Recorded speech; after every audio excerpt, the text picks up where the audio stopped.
One of the local highlights of the 2015 session of the General Assembly was lawmakers approved $6 million for 30 years to help extend the South Shore to Dyer and potentially Lowell. So what happens now? To talk about it, we have Bill Hanna, President and CEO of the Regional Development Authority. Bill, welcome back. Thank you, Steve.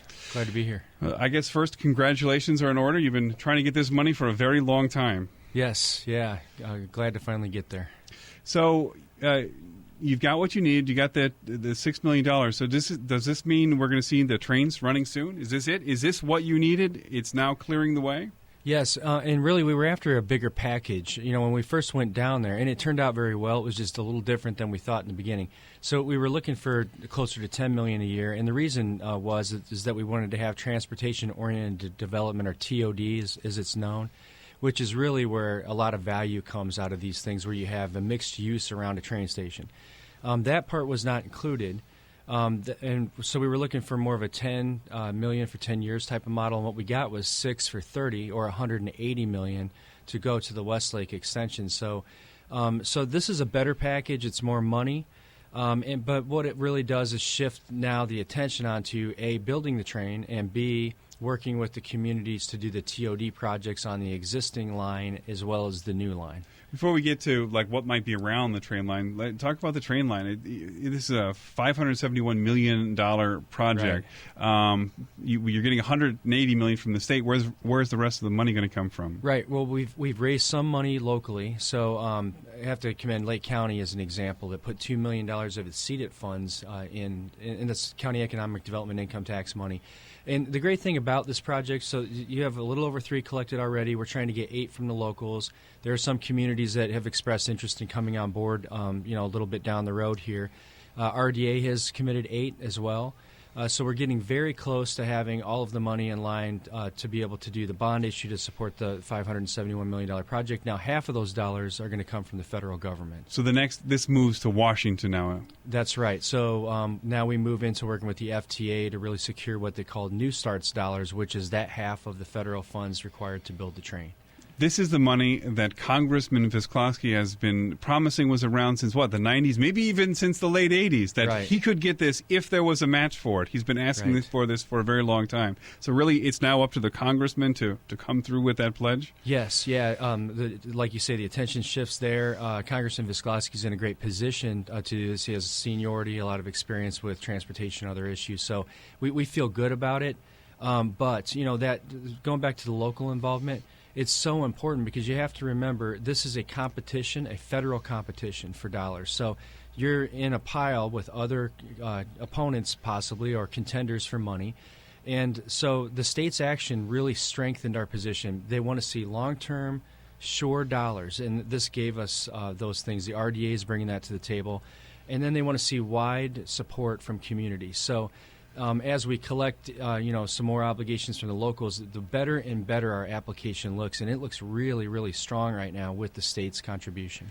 But there are some very large holdouts locally. Hammond, I just moderated a debate with the mayor, said he's still incredibly reluctant. I think that might even be understating it. He really doesn't particularly want to invest a lot of money from Hammond, at least right now. If some of these communities opt out and they don't want to commit money to this, does this mean the project could still be over? Well, what it could mean is the project could be less valuable to us. So even if we could still build the train, and we're committed to doing that, and I'm confident we can get the basics done. The TOD component, especially for a place like Hammond, is really where the value is. So as our dollars become less flexible at the RDA, the less we can do in communities like Hammond or Gary, East Chicago, Munster, Dyer, and really, really make this thing something that's competitive with the suburbs in Illinois.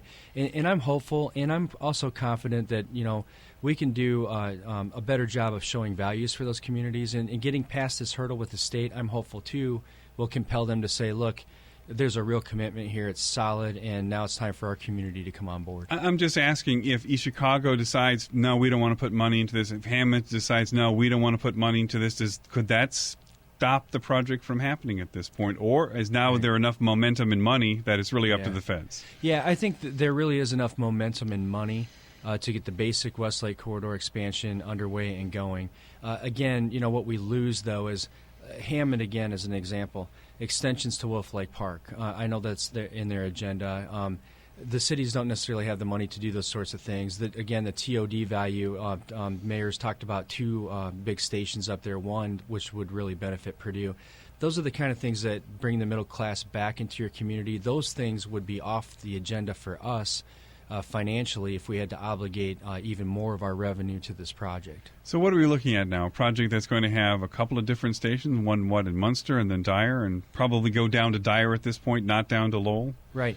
So we're doing a thing called an EIS right now. It's an environmental impact study, which is a requirement for federal new starts, and it's a good sign when you get in there that you're going to be able to make the next phase.